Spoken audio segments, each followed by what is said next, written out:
Welcome to Teachers Talking Teaching, where we celebrate and elevate the art of teaching. Thank you for joining us today. We are pleased to welcome Andrew Shumate to join us today. Thanks for having me, guys. Yeah, thanks for being here. Glad to be here. Yeah, so Andrew, you and I have known each other for a little while. A bit, yeah. A minute. Yeah. Yeah, I think the first time I met you, you were a fifth grade student. Sounds about right. And now you have entered into the world of teaching. So tell us about why you decided to become a teacher. For sure. First of all, thanks for having me. It's good to be here. So my mom was a teacher. My dad worked creating curriculum resources, largely for churches, but still in the education world. So I couldn't really escape it. No matter where I went, I saw it from a couple different angles, both in the classroom and both creating the resources that we use to teach. So it was everywhere. And then, I've seen other guests on your show where it's and then my grandma, my great-grandma, and my grandpa. And it's the same deal. There was teachers all over the family. But, I did kind of fight it a little bit, that teaching bug. In college, I did mass comm for a little bit, but eventually ended back up in teaching. But my one rule was, okay, but I won't marry a teacher. That cannot, that's just too much. That's just too much. I broke my rule, and then I married a really incredible educator, an even better person.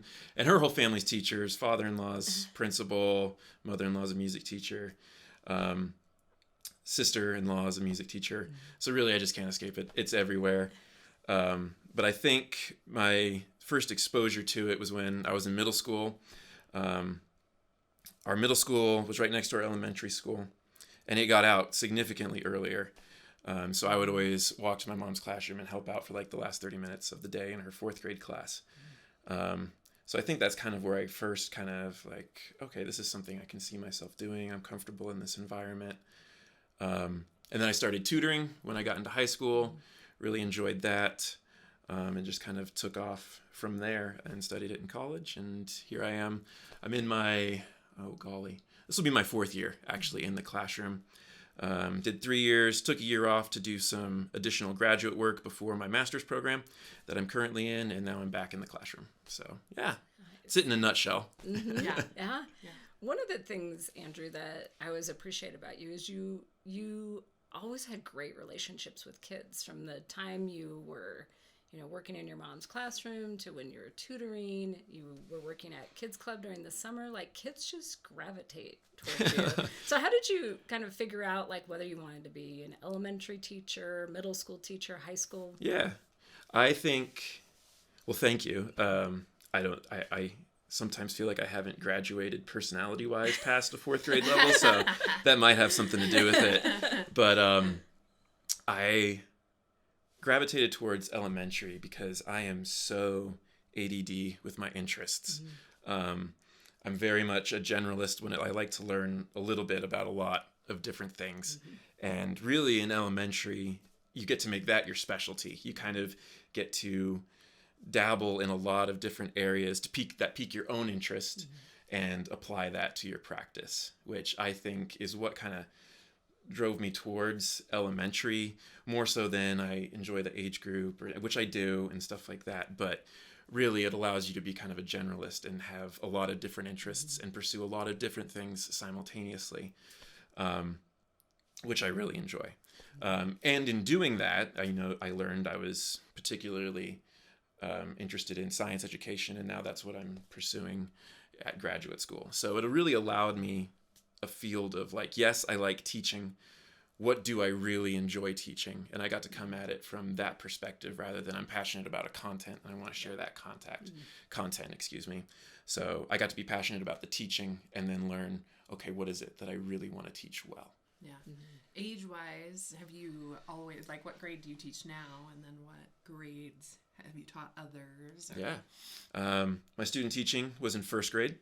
From there, my first position was in second grade. And that was at a Title I school. Definitely the most challenging thing I've ever done career-wise.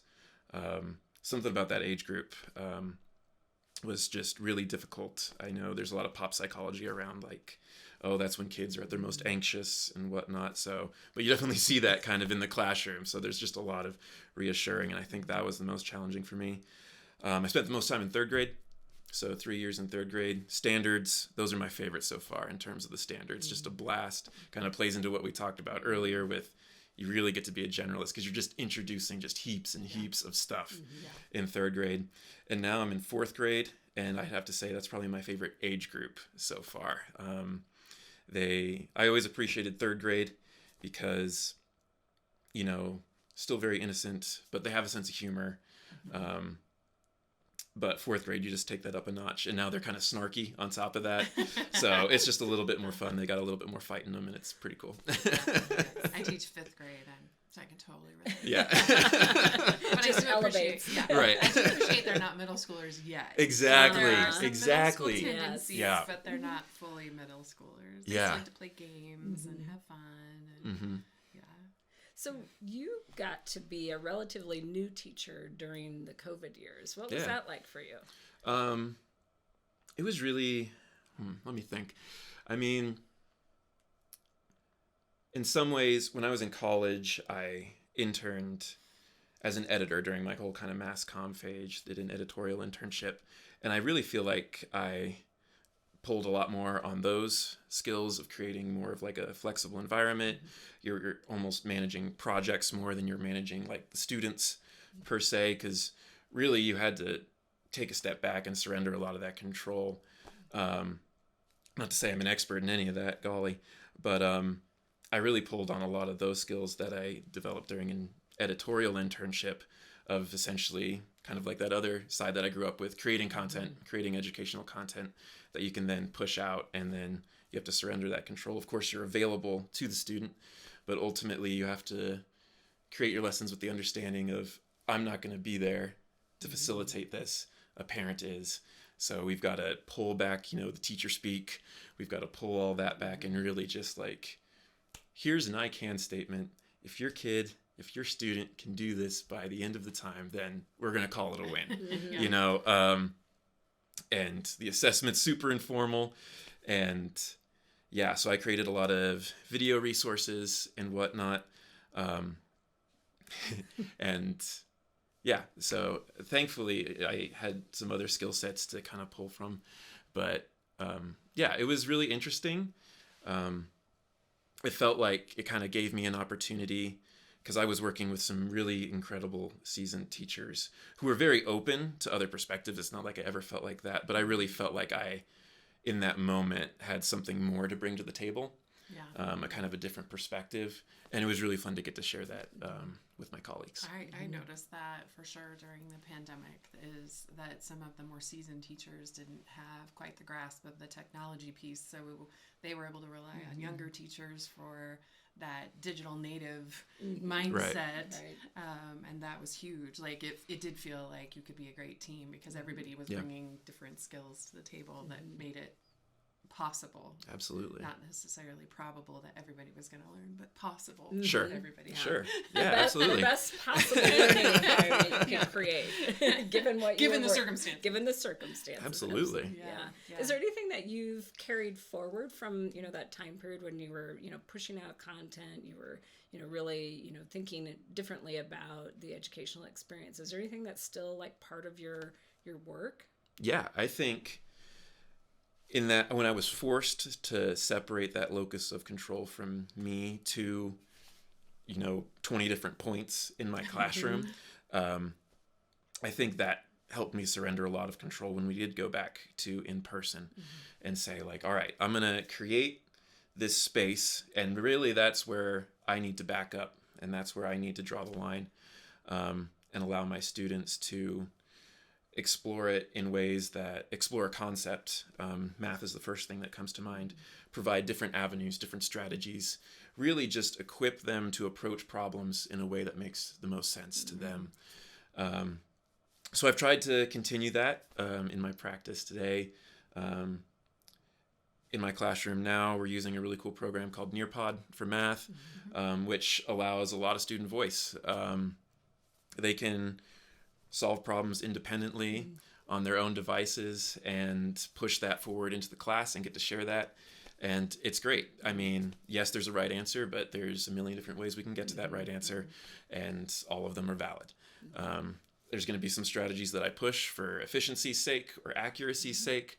Once we have that conceptual understanding, it can use multiple strategies, then yeah, by all means, pick the one that works best for you. If it's a more efficient one, please, that'd be great. But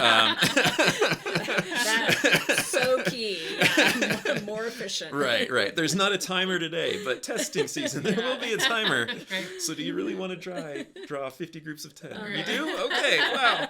A lot of room for error there, my goodness. But, whatever works. So yeah, it kind of helps me separate, or at least separate myself from that circle of control. Yeah. I've always feel like fourth grade is a tough year because I feel like that everything gets elevated. You went from writing a paragraph in third grade to an essay in fourth grade. You were doing single digit multiplication to now multi-digit multiplication. Like everything I feel like ramps up in fourth grade. And so are there ways that you help support kids to like make that leap into fourth grade? Especially your background having come from third grade is perfect because you know exactly where they are coming from. Yeah, it's been fun to see that progression for sure. In terms of how we structure it, I rely pretty heavily on formative assessment. Just very informal little probes. Where are we at? And then rather than having and I get in a lot of conversations with people about like there's pros and cons to each way of doing this, but a way that I've leaned pretty heavily on is, yes, I do have a couple like core groups that I'll meet with them all the time on fact fluency, and we'll just focus on that. But then also setting aside time to say, okay, for this math group, I don't know who's going to be in it today. We're going to let the formative assessment decide who's going to be in this. So again, mentioning this Nearpod software, I'm allowed to create assessments that I get real-time feedback from. And then using those scores, I create a group. That group, it might be the same kids tomorrow, probably won't though. And it's literally just I'm plugging the holes as they come. And I think for my tier 1 at least, that seems to be really helpful. We can reinforce the concept that day rather than waiting till the end of the unit. Okay, so-and-so, they got this, but they didn't get this part. So when we're focusing on that individual part on that day, we can figure it out immediately. Yeah. So I think in terms of support, that's what I lean the most heavily on. Super powerful strategy. Yeah. Thanks. Yeah. Well, Andrew, it's been a pleasure hearing about your teacher journey, and we're looking forward to learning more about you as an educator. Well, thanks. I'm excited. If you liked what you heard today, go to our Facebook page and like and subscribe. You can also go to YouTube and join our YouTube channel, as well as listen to us on your favorite podcasting app.